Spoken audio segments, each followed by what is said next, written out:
Please, তোমরা তো জানো না কখন তোমরা মরবা।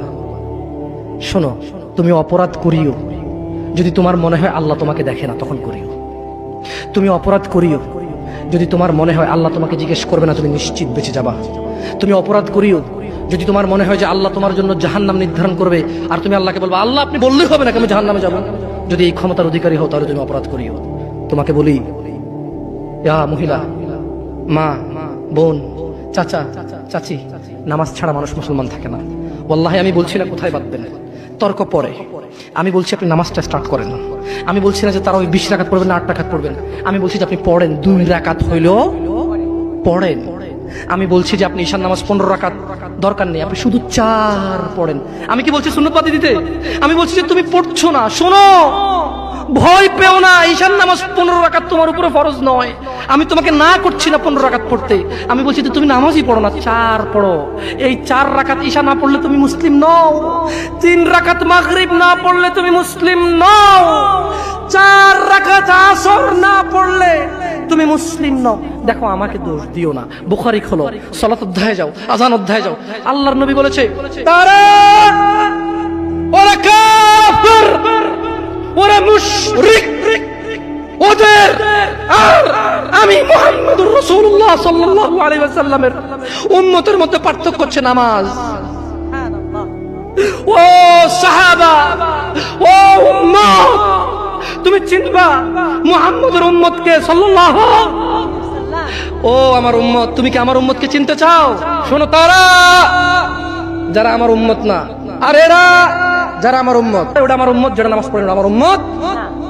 তুমি আল্লাহর নবীর উম্মত ছাড়া কিভাবে মুসলমান হবা? তোমাকে আমি বলি নামাজটা ছাড়ি প্লিজ। তুমি যে যে অপরাধে লিপ্ত আছো ছেড়ে দাও, চেষ্টা করো, কিন্তু নামাজটাকে তুমি এখন থেকে করবা। তোমার ফজর মিস হওয়া চাই না। তুমি যদি সারা জীবন নামাজ না পড়ো আমার যায় আসে না। তুমি যদি সারা জীবন নামাজ পড়ো আমার কিছু লাভ আছে। তুমি নামাজ পড়লে নাকি আমি আমার লাভে কথা বলছি। শোনো, তুমি নামাজ না পড়লেও আমার লাভ আছে। কি? ইন্নামাল আমালু বিন্নিয়া। আমি নেকির উদ্দেশ্যে কথা বলছি, আমার নেকি হয়ে যাবে। কে ঠেকাবে? তুমি তো আর আল্লাহকে ঠেকাইতে পারবা না। তুমি নিজেকে না নামাজ থেকে বিরত রাখতে পারবা, আল্লাহ যদি নেকি দিয়ে ঠেকাইতে পারবা? তাহলে আমরা সবাই মিলে বলি আল্লাহর দিকে তাকে শেভ করিয়েন না। দেখেন, এটা অনেক কিছু না, এমন না যে শেভ করলে আপনি একেবারে কাফের হয়ে গেছেন, মুশরিক হয়ে গেছেন, এমন না। লজ্জা থাকা উচিত। কিভাবে কাটতেছেন? কিভাবে? মহিলার ওঠে না, আপনার ওঠে, কেমনে কাটতেছেন? গলা কেটে দিবেন? কাটবেন না কেন? এটা হারাম। এটা কাটাও তো হারাম। শুকর খাওয়া কি হারাম? এই যুবক, তুমি দাঁড়াও, সবাই লক্ষ্য করবেন না, ওকে কেউ ভিডিও করিও না, পরে লজ্জা পাবে ইন্টারনেট আসলে। তোমাকে এখন শুকরের মাংস দেবো, খাবা? কেন খাবা না? জোরে বলো। আপনি শুকরের মাংস খাবেন? আপনি কুকুরের মাংস খাবেন? কেন খাবেন না? কেন? কেমন হারাম? শুকরের মাংস খাওয়া কি হারাম? এই এখানে তাহলে আর বলছি না, কেউ কি রাজি হবে তার বোনের সাথে জানা করতে? কেন? কেন? কেন? কেন? তো নামাজ না পড়া কি? শুকরের মাংস খাচ্ছ না হারাম দেখে নামাজ ছেড়ে দিচ্ছ, তো সেটা তো হারাম। তার মানে তোমার যদি স্বাদ লাগতো আর তোমার বাপ মা যদি শুকরের মাংস খাইতে, তুমিও খাইতা, হারাম আর বাস্তা। তোমার বাপ নামাজ পড়ে না যুবক, তাই তুমি নামাজ পড়ো না। তোমার বাপে ভাত খায় তাই তুমি ভাত খাও, পাকিস্তানের রুটি খায় তাই ওরা রুটি খায়, চাইনিজরা এইভাবে লাঠি দিয়ে খায়, ওরা লাঠি দিয়ে খায়। শোনো, তুমি বলতে চাচ্ছ তুমি শুকর খাও না কারণ এটা হারাম, তুমি মিথ্যু। তুমি একটা চরম মিথ্যাবাদী, ধোঁকাবাজ। তুমি বলছো তুমি শুকর খাও না, এটা হারাম না? তো তাহলে তুমি নামাজ না পড়ো তো হারাম, তুমি কেমনে ছেড়ে দিচ্ছ? এই যুবক, তোমাকে যদি বলে ন্যাংটা হয়ে হাঁটো, হাঁটবা? কেন? কেন? কেন? ন্যাংটা হয়ে কেন হাঁটবা না? কি নোংরা কাজ? নামাজ পড়ো না, তোমার শরম লাগে না? শুকরের মদ কি রাস্তায় হেঁটে মদ খেতে পারবে? কার সাহস আছে? এখানে সাহসের অভাব নাই, বাপরে বাপ, এই কথা বলে আবার কারো সাহস জায়গায় দিতে চাই না, তবে অনেকেই চাইবে না। অনেকেই কেন? শরম। কেন? কারণ কেউ যদি রাস্তা দিয়ে হেঁটে হেঁটে মদ খায়, ওর সাথে কেউ মেয়ে বিয়ে দিবে? কেউ? আপনি রাজি হবেন রাস্তায় ভাবে মদের বটল নিয়ে হাতে হাতে মদ খায়, এর কাছে মেয়ে বিয়ে দিবেন? কেন? এটা নির্লজ্জ লোক মদ হেঁটে হেঁটে খায় ওপেনে। এই ছেলেটাই কিন্তু ওপেনে নামাজ পড়ে না, আপনি মেয়ে বিয়ে দিচ্ছেন। আপনি নাকি ধার্মিক? হ্যাঁ, চিটিং মেশিন। ওয়াল্লাহি আমি আপনাকে বদনাম করতে আসি না, কিন্তু আপনি মিথ্যুক, এটা বুঝে নেন তো। আচ্ছা, আপনাকে মিথ্যুক বলার পর আমার কতটুকু লাভ হলো? 2-4 লাখ টাকা যাবে ঢুকেছে, ঠিক না? আমেরিকা থেকে আসতেছে, না, আমি আপনাকে মিথ্যু বলে লাভ না, আমি আপনাকে মিথ্যু বলতে আসি নাই, তবে আমি আপনাকে বলি আল্লাহ ক্ষমাশীল, ক্ষমাকারী। ঠিক আছে, আপনি সত্য দাবিদার হবেন। একটা ছেলে প্রকাশ্যে মদ খেলে আপনি তার সাথে মেয়ে বিয়ে দেন না, একটা ছেলে প্রকাশ্যে নামাজ আদায় করে না। আল্লাহর কসম, এই পৃথিবীতে যত মদ আছে সবাই যদি একজনে খেয়ে ফেলে সে কাফের হবে না। কি হবে না? কিন্তু এক ওয়াক্ত নামাজ ছেড়ে দিলে কাফের। ঠিক, আপনার কাছে মদ খাওয়াটা, আমি কি মদ খাওয়াকে ছোট করে দেখতেছি তার মানে না? এখন কিছু লোক বলে জামশেদ ভাই বলছেন নামাজ না পড়া অনেক বড় অপরাধ, আরে মদ খা তুই, পুরো পৃথিবীর সব খেয়ালা কিছু না। আমি মনে হয় এটা বলছি, ঠিক না? না, এরকম বুঝে ভাই, বুঝে এরকম অনেকে আছে বুঝে, এটা বুঝিয়েন না, আমি উদাহরণ দিয়েছি। শরম করুন। আপনি বাপের সামনে সিগারেট খেতে লজ্জা করে, বাপের সামনে বেনামাজি থাকতে লজ্জা করে না। আপনারা আপনার স্ত্রীদের সাথে যে ঘুমান, ছেলে সন্তানের সামনে ঘুমান, লজ্জা করে, কিন্তু ছেলের সামনে বেনামাজি থাকেন লজ্জা করে না। আপনি বুঝেন, এই পৃথিবীতে লা ইলাহা ইল্লাল্লাহ বলার পরে, লা ইলাহা ইল্লাল্লাহ বলার পরে, ওয়া আন্না মুহাম্মাদুর রাসূলুল্লাহ বলার পরে শিরক, আল্লাহর সাথে অংশীদারিত্ব হচ্ছে সবচেয়ে বড় অপরাধ। ঠিক আছে, এরপর কাজ হচ্ছে সালাত, এরপর কাজ কি? নামাজ। এরপর কাজ কি? নামাজ। আপনি জানেন এই নামাজ না পড়লে মানুষ কাফের হয়ে যায়, অথচ মানুষ ন্যাংটা হয়ে হাঁটতে লজ্জা পায়, মানুষ প্রকাশ্যে মদ খেতে লজ্জা পায়, মানুষ প্রকাশ্যে দাঁড়িয়ে পেশাব করতে লজ্জা পায়, মানুষ প্রকাশ্যে প্রেমিকের সাথে কথা বলতে লজ্জা পায়, মানুষ বাপের সামনে সিগারেট খেতে লজ্জা পায়, মানুষ প্রকাশ্যে শুকর মাংস খাবে না, মানুষ প্রকাশ্যে সিগারেট খায় না, মানুষ প্রকাশ্যে গাঁজা খায় না, মানুষ প্রকাশ্যে নাচে না, মহিলারা প্রকাশ্যে গোসল করতে লজ্জা পায়, পুরুষরা প্রকাশ্যে পায়খানা করতে লজ্জা পায়, কিন্তু কেউ এত জঘন্যতম অপরাধ যা না করলে কাফের হয়ে যায়, প্রকাশ্যে সবাই আজান চলে, কেউ মসজিদে আসে না, কেউ লজ্জা পায় না। তাহলে দুনিয়া কি বলেন তো? তুচ্ছ খেলতামাশা। নামাজটাকে ঠিক করেন। যদি আল্লাহ আমাকে বাঁচায় রাখে আগামী বছর আনলে, আজকে পরিচয় দিয়ে গেলাম। কি দিয়ে গেলাম? আমার নাম জামশেদ মজুমদার, এটাই আমার চলে, কোনো আলেম মোল্লা মুন্সি তেমন কিছু না, কোন রকমের যা পারি তা বলি। যদি আপনাদের প্রয়োজন হয় ভবিষ্যতে ডাকবেন। আজকে আল্লাহ ভীতি নিয়ে কথা বলে গেছি, পরবর্তী সময় আসলে ইনশাআল্লাহ কোন আমাল করলে মানুষ জান্নাতে যাবেই যাবে এটা নিয়ে কথা বলবো ইনশাআল্লাহ। আসসালামু আলাইকুম ওয়া রাহমাতুল্লাহি ওয়া বারাকাতুহু। আমি তো হারাম রিলেশনশিপ, লা লা লা এগুলো বলা আছে অনেক। শুফ, হারাম রিলেশন না, যারা প্রেম প্রীতি করে এগুলো নিয়ে, না না না, তাহলে এটা মানে পরকিয়া। আমাকে দেখেছি কই প্রশ্ন কোথায়? না, প্রশ্নটা লিখতে বলেছিলাম তো লেখা হয়নি। পরকিয়া করতে। আচ্ছা, একটা প্রশ্ন করি আপনাদেরকে। প্রশ্নটা হচ্ছে, এই ঘুকে বিসমিল্লাহ বলে খেলে হারাম হালাল হবে? কি হাসতেছেন? ঘু বিসমিল্লাহ বলে খেলে হারাম হবে না হালাল হবে? হারাম হবে। কেউ যদি জিনা করতে যায়, যদি বলে যে বিসমিল্লাহ আল্লাহুম্মা জান্নিবনা শাইতান ওয়া জান্নিবিশ শাইতানা মা রাযাকতানা, জিনাটা হালাল হয়ে যাবে? হ্যাঁ? কেউ মক্কা শরীফে গিয়ে কাবার পাশে বসে যদি মদ খায়, হালাল হয়ে যাবে? তো আপনার সাথে পুরুষে কথা বলা গুনাহ, পুরুষ মহিলার সাথে কথা বলা গুনাহ, তো এটা কিভাবে হালাল করবেন? একটা ছেলে বলতেছে যে হুজুর আমরা প্রেম করি, বিয়ে করলে হালাল হয়ে যাবে না? আমি বললাম বলদ, বিয়ে করলে তোর প্রেমটা হালাল হবে না, তো ওটা তো গুনাহ। তুই কবুল বলার 1 সেকেন্ড আগ পর্যন্ত এগুলো সব গুনাহ ছিল। কবুল বলছস, কবুল না বলে যে কাজ করেছিস আর কবুল বলে যে কাজ করবি, পার্থক্য হচ্ছে কবুল বলার পরে যতগুলো করবি এগুলো আর হারাম হবে না, কিন্তু কবুল বলার আগে যা করছিস সবই হারাম। হারামকে কখনো হালাল বানানো, হারামকে কখনো হালাল বানানো যাবে না। বরঞ্চ এটা করতে পারিস যে আমি হারামে ছিলাম, আমি এখন এটা হালাল করেছি, আল্লাহ তুমি আমার হারামটাকে ক্ষমা করো। হারাম কখনো হালাল হবে না। আসসালামু আলাইকুম ওয়া রাহমাতুল্লাহি ওয়া বারাকাতুহু। যুবক, তোমাকে একটা বাস্তবতা বলি, তোমার বাবা তোমাকে কত ভালোবাসে। তোমার বাবার বয়স 35, 20 বছর বয়সে বিদেশ গিয়েছিল, তোমাদের ঘর ছিল না, 5 বছর জীবনের ব্যয় করে দিয়েছে।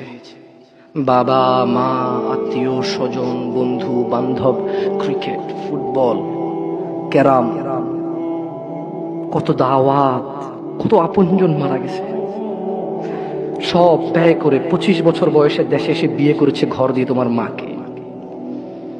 তোমার জন্ম হয়েছে, তোমার বাবা চলে গেছে বিদেশ। তোমার জন্মের পরে 8 বছর তোমার বাবা বিদেশে, বিবাহিত তো বটে, কিন্তু সে বউয়ের স্বাদ পাচ্ছে না।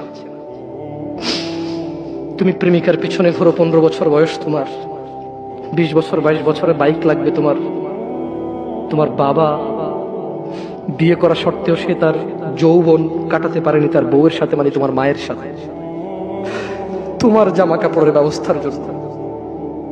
তুমি বুঝো যুবক, তোমার বাবার বয়স এখন 40, সে তোমার মার কাছে আসলে আর অনুভূতি নেই, তার শক্তি কমে গেছে। তুমি বুঝবা না যুবক। 15 বছর বয়সে তুমি যত উত্তেজিত, তোমার বাবা 30 বছর বয়সে এরকম ছিল, সে আসতে পারেনি। তুমি পড়বা বলে, তোমার স্কুলের ফি লাগবে বলে, that much he loves you.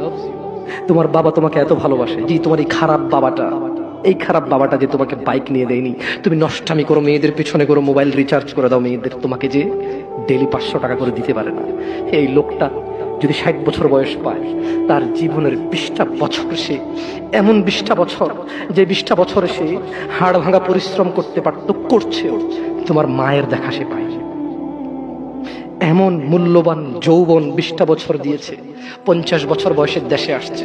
তুমি বিয়ে করে বউ নিয়ে আলাদা থাকো, তুমি বিয়ে করে শ্বশুর বাড়িতে যাও, তোমার বাবা দেশে তো আসছে, তার যৌবন আর নেই, তার ওই সুখ স্বাচ্ছন্দ্য আর নেই। তোমার যৌবন তৈরি করেছে তার যৌবন দিয়ে। এই মুহূর্তে কোটি টাকা দিলে কি সে যৌবন কিনতে পারবে? তোমাকে তোমার বাবা এত ভালোবাসে, আর আল্লাহ বলছে তোমার এই বাবা, যে বাবা ঘুষ খেয়ে তোমাকে মানুষ করার চেষ্টা করে বিদেশে পড়ালেখা করানোর, যে বাবা এই এলাকার চেয়ারম্যান হতেই হবে, না হলে নয়, এতগুলো মানুষের দায়িত্ব নিচ্ছে, অথচ সে নিজেও জানে দায়িত্ব পালনে সে ব্যর্থ হবে, শুধু তোমাকে R15 কিনে দেওয়ার জন্য, শুধু তোমাকে বিদেশে পড়ানোর জন্য। এত মূল্যবান, এত আদরের বাবা। আল্লাহ বলছেন যে ইউবাসসারুনাহুম ইয়াওয়াদ্দুল মুজরিম ও মুহাম্মদ সাল্লাল্লাহু আলাইহি ওয়াসাল্লাম, আপনি সেদিন দেখবেন অপরাধী এই মানুষটা যে এত বোকা, ছেলের জন্য এত কিছু করেছে হারাম ভাবে, হালালের ধার ধারে নাই, হারামের ধার ধারে নাই। জি, আপনি আপনার ছেলেকে ভালোবাসছেন, শুধুমাত্র অপরাধী হয়ে মৃত্যুবরণ করার কারণে আপনি আল্লাহকে বলেন ইয়া আল্লাহ আব্দুল্লাহ রে নাও জাহান্নামে ফেলো, আমাকে ছাড়ো। এই ভালোবাসা ছেলেকে বাসবে? এই ভালোবাসা বাসবে? ইন্না লিল্লাহি ওয়া ইন্না ইলাইহি রাজিউন, ইন্না লিল্লাহি ওয়া ইন্না ইলাইহি রাজিউন। ওয়া সাহিবাতিহি ওয়া আখিহি ওয়া ফাসিলাতিহি আল্লাতী তুওয়িহি ওয়া মান ফিল আরদি জামিআ সুম্মা ইউনজি।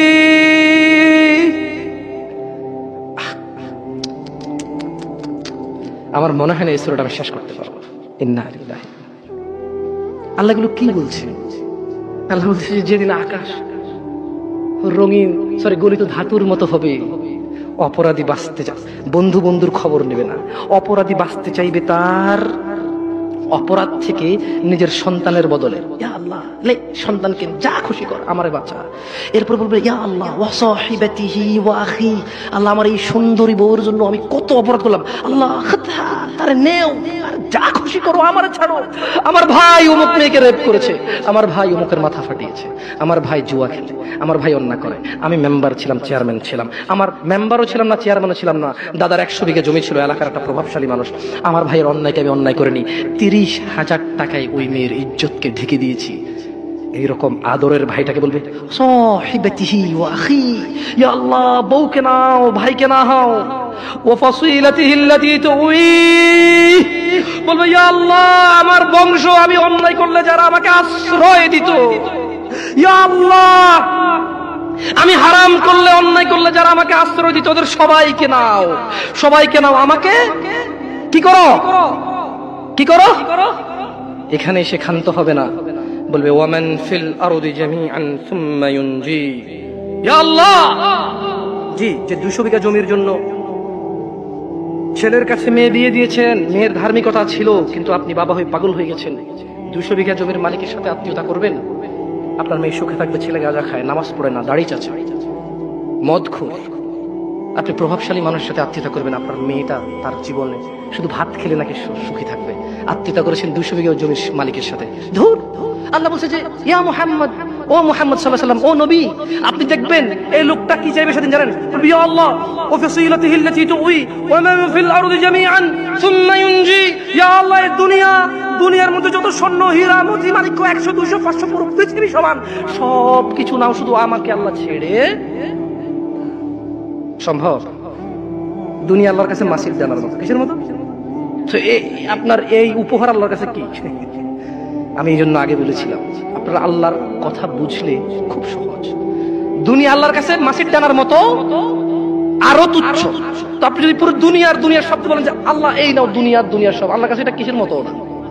তো আল্লাহ খুশি হবে এটা?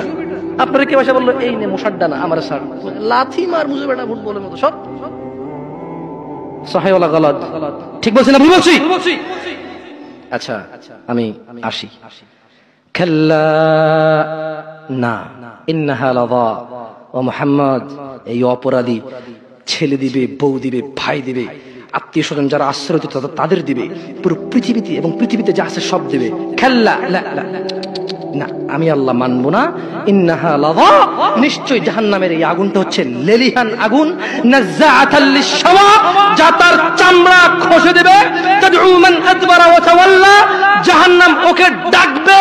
মান আদবারা ওয়া তাওয়াল্লা, জাহান্নাম ওই ব্যক্তিকে ডাকবে যে সত্য কথা শোনার পরেও এটাকে অবহেলা করেছে, অবজ্ঞা করেছে, সত্য থেকে মুখ ফিরিয়ে নিয়েছে। জাহান্নাম কাকে ডাকবে? জাহান্নাম কাকে ডাকবে? জাহান্নাম কাকে ডাকবে?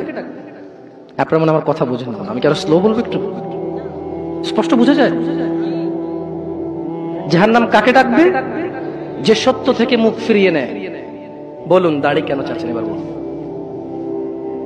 কোন রিজন নেই আপনার কাছে। আপনাকে যে হুজুর বলেছে আপনি মুসলমান, আপনার নাম আব্দুল্লাহ, ওই হুজুর বোকা। আমি হুজুরকে কি বোকা বলতে আসছি এই জায়গায়, নাকি উদাহরণ দিচ্ছি? ভাই দেখেন, আপনাদের মন মতো না হলে কিন্তু আপনারা উদাহরণের বলেন যে হুজুরে কইছে, আসলে কিন্তু কই নেই, উদাহরণ দিচ্ছি। কি দিচ্ছি? যে আপনাকে বলছে যে আপনার বিয়ে পড়াইতে গেছে, ও বোকা।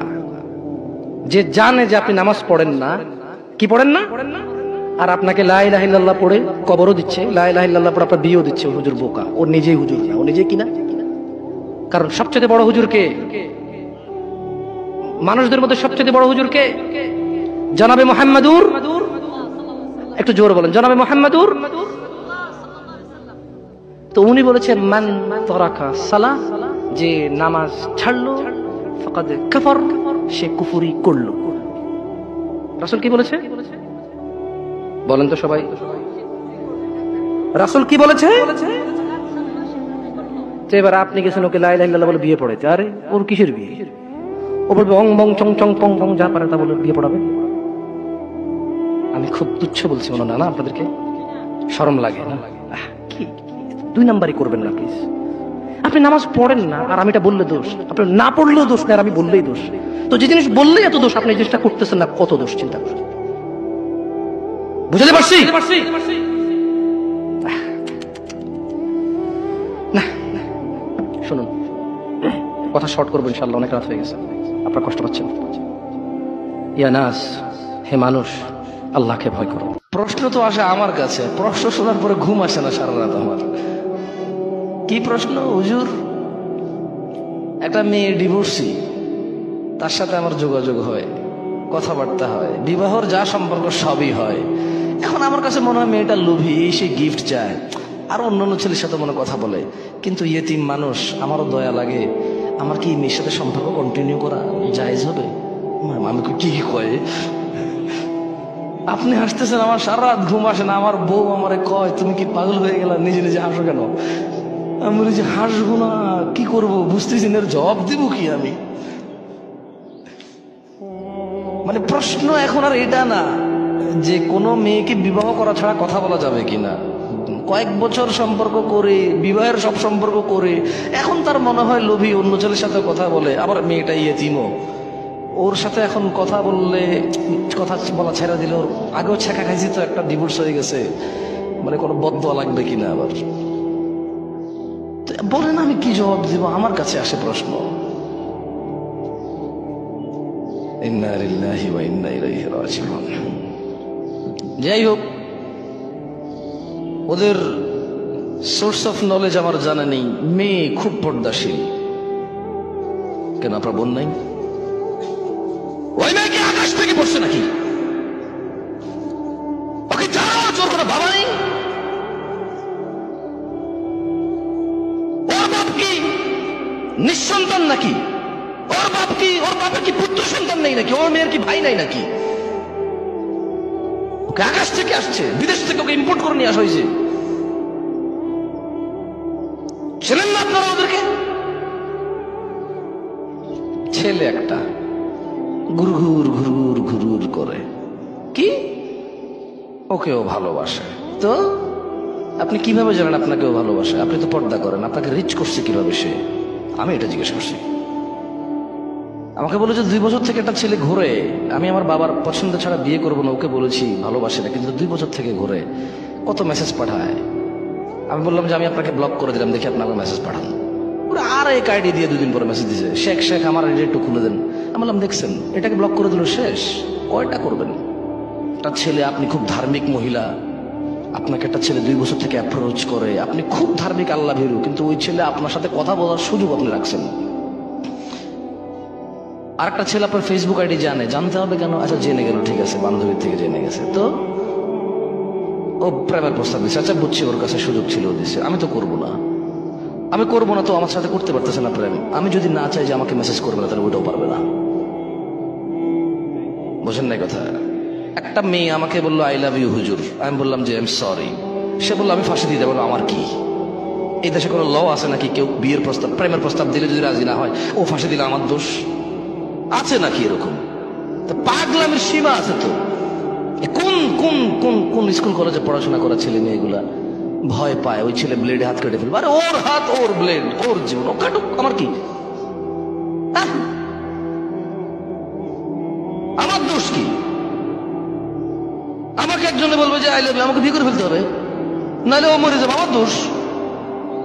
দেশের সরকারও তো এটাকে পাগল বলবে, ইসলাম তো এটাকে গুনায় ধরবে না। এটা ওর কাজের জন্য ও দায়ী, আমার কাজের জন্য আমি দায়ী। তো এইসব ছেলে মেয়ের সোর্স অফ নলেজ কি আমি জানি না। একজন বলল যে হুজুর আপনি যে বললেন তাহাজ্জুদের নামাজ পড়ে প্রেমিকা চাওয়া যাবে না, কিন্তু হাদিসে তো আছে নেককার স্ত্রীর জন্য তাহাজ্জুদের নামাজ পড়া যাবে। তা দেখছেন কি বাপরে বাপ, কি বড় আলেম। তাহাজ্জুদের নামাজ পড়ে আমি বলবো যে ইয়া আল্লাহ আপনি আমাকে এমন স্ত্রী সন্তান দান করুন যা দেখে আমার চোখ জোড়াবে, এটা হলো এটা। আর সে বলছে ইয়া আল্লাহ জরিনাকে আমাকে দাও। তুই জরিনাকে চিনোস কেমনে? তোরে যে ইসলাম তোরে শিখাইছে যে তাহাজ্জুদ পড়ে দোয়া করলে নেককার স্ত্রী পাওয়া যায়, ওই ইসলামকে তোরে জরিনারে শিখাইছে, চিনাইছে? ওই ইসলাম তোরে চকিনা চিনাইছে? ওই ইসলাম জানলে তো তুই জরিনা চকিনা চিনারই কথা না। বুঝে দিতে পারেনি। ইসলাম আমাকে শিখাইছে যদি আমি তাহাজ্জুদ পড়ি নেককার স্ত্রী পাবো দোয়া করলে। এই ইসলামই আমাকে এমন প্রোটোকল দিছে, কুল্লিল মুমিনিন, এ মুহাম্মদ সাল্লাল্লাহু আলাইহি ওয়াসাল্লাম মুমিন পুরুষকে বলেন ইয়াগুদ্দু আবসারহুম, এ যাতে এর চোখ নিম্নগামী করে, ওয়া ইয়াহফাযু ফুরুজাহুম, এবং তার লজ্জাস্থান হেফাজত করে। তো আমার চোখটা নিজে জরিনা কিরকম আমি তো চিনি না, তো আমি কেমনে তাহাজ্জুদে পড়বো? কল্পনা করে জরিনার ইয়া আল্লাহ এই মাইয়াটাই আমার লাগবে। তো দুয়ার মধ্যে পার্থক্য আছে না? তাইলে একটা হচ্ছে নেককার স্ত্রী চাইলাম, আর একটা হলো ওরেই চাইলাম।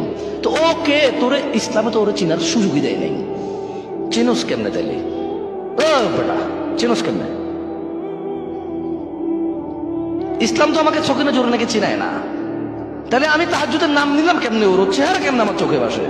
ও তো ইসলাম আমাকে অ্যালাউডই করে নাই ওকে দেখা। মানে ইসলামের যেটা নিষেধ করেছে ওটা আমি দেখবো, দেখে কোনটা দিবে সুযোগ আছে ওটার জন্য যাবে। এভাবে হয় নাকি? এভাবে হয়? দোয়া কবুল হয় এভাবে? যুবক তোমার গান না শুনলে ঘুম আসে না, কাকা আপনার গান না শুনলে অটো চলে না, চাচা আপনার গান না শুনলে অটো চলে না, চাচি আপনার গান না শুনলে দুঃখ ভোলে না, বোন গান না শুনলে তোমার হৃদয় আনন্দিত হয় না। তুমি শোনো তোমার রব কি বলছে। বোন, চাচি আপনি শুনুন আপনার রব কি বলছে, চাচা আপনি শুনুন আপনার রব কি বলছে। যুবক তুমি শোনো তোমার স্রষ্টা, যার কাছে তোমার নিঃশ্বাস, যিনি চাইলে তোমাকে দগ্ধ করে দিতে পারে জ্বলন্ত আগুনে, যিনি চাইলে তোমাকে দান করতে পারে বাগ বাগিচা নহর যা তোমার পায়ের নিচে বইবে। এত মহান রব তোমাকে বলছে ইন্নামাল মুমিনুন, নিশ্চয় যারা ঈমানদার, নিশ্চয় যারা মুসলিম ঈমান এনেছে মুমিন, আল্লাযীনা ইযা যুকিরাল্লাহু ওয়াজিলাত কুলুবুহুম, যখন তাদের সামনে আল্লাহর স্মরণ করা হয় তাদের হৃদয় শান্ত হয়ে যায়। ওয়া ইযা তুলিয়াত আলাইহিম আয়াতুহু যাদাতুহুম ঈমানা, আর যখন তাদেরকে আল্লাহর দিকে ডাকা হয় কোরআনুল কারীমের আয়াত দিয়ে, যাদাতুহুম ঈমানা, তখন তাদের ঈমান বৃদ্ধি হয়ে যায়। ওয়া আলা রাব্বিহিম ইয়াতাওয়াক্কালুন, তাদের প্রতিপালকের প্রতি তাদের আরো ভরসা বেড়ে যায়। হে যুবক, মুনাফিকের ফাঁদে পা দিও না। তারা চায় তোমরা নেশায় মত্ত হয়ে তোমরা তোমাদের জীবনটাকে জাহান্নামে উজাড় করে দিতে। তারা চায় তোমরা শয়তানের ফাঁদে পা দিয়ে তোমরা আল্লাহ দ্রোহিতা এবং রাসূল দ্রোহিতায় মেতে উঠতে তারা চায়। অথচ আল্লাহ তাআলা তোমাদের সফলতার দিকে ডাকে, অথচ আল্লাহ তাআলা তোমাদের সফলতার দিকে ডাকে। হে মানুষ, মুনাফিকের ফাঁদে পা দিও না। হে মানুষ, মুশরিকের ফাঁদে পা দিও না। হে মানুষ, জাহেলের ফাঁদে পা দিও না। হে মানুষ, শয়তানের ফাঁদে পা দিও না। তারা চায় তোমরা তোমাদের জীবনের সামান্য আনন্দের বিনিময়ে তোমাদের অনন্ত জীবনকে ধ্বংস করে দাও, তোমাদের অনন্ত সুখের জীবনকে তোমরা ভুলে যাও। তারা চায় তোমরা জ্বলন্ত আগুনে জ্বলো। শোনো মানুষ, আল্লাহকে ভয় করো। কিয়ামত দিবসে সব চাইতে কম আযাব যাকে দেওয়া হবে তার পায়ের নিচে একটা কয়লা রাখা হবে জাহান্নামের। তার মস্তিষ্ক টকবক টকবক করে জ্বলবে, তার মস্তিষ্ক টকবক টকবক করে জ্বলবে। এই ব্যক্তি মনে করবে আমার চাইতে বেশি শাস্তি মনে হয় আল্লাহ তাআলা যত মানুষ সৃষ্টি করেছেন কাউকে দেয়নি। অথচ আল্লাহ সুবহানাহু ওয়া তাআলা, রাসূল সাল্লাল্লাহু আলাইহি সাল্লাম বলেছেন এর চাইতে নিম্নমানের শাস্তি আর কাউকে দেওয়া হবে না, যার পায়ের নিচে শুধু একটা কয়লা রাখা হবে, তার মস্তিষ্ক টকবক টকবক করে জ্বলবে। আল্লাহ সুবহানাহু ওয়া তাআলা বলেন ইউবাসসিরুনহুম, ও মুহাম্মদ সাল্লাল্লাহু আলাইহি সাল্লাম আপনি দেখবেন অপরাধীরা যারা ঘুষ নিয়ে ব্যস্ত, সুদ নিয়ে ব্যস্ত, জিনা নিয়ে ব্যস্ত, মদ নিয়ে ব্যস্ত, জুয়া নিয়ে ব্যস্ত, মিথ্যা নিয়ে ব্যস্ত, আযানকে পরোয়া করে না, সালাতকে পরোয়া করে না, বেনামাজি হওয়াকে কুফরি মনে করে না। ইউবাসসিরুনহুম, আপনি দেখবেন ইয়াওয়াদুল মুজরিম, এই অপরাধীগুলো লাউ ইফতাদি মিন আযাবি ইয়াউমিযিন বিবানি, তারা আল্লাহকে বলবে ইয়া আল্লাহ, ইয়া আল্লাহ এই ছেলেকে নিয়ে নেন, ইয়া আল্লাহ এই ছেলেকে জাহান্নামে দিয়ে দেন, আমার মুক্তিপণ হিসেবে আমি ছেলেকে দিয়ে দিলাম, আমাকে আজকে আপনি জাহান্নামের আগুন থেকে বাঁচিয়ে দেন। ওয়া সাহিবাতিহি ওয়া আখি, অপরাধী অপরাধ করে মৃত্যুবরণ করিও না মুসলিম। এজন্য আমি বক্তব্যের শুরুতে বলেছিলাম ওয়ালা তামুতুন্না ইল্লা ওয়া আনতুম মুসলিমুন, মুসলমান হওয়া ছাড়া মরিও না। খবরদার, মুসলমান হওয়া ছাড়া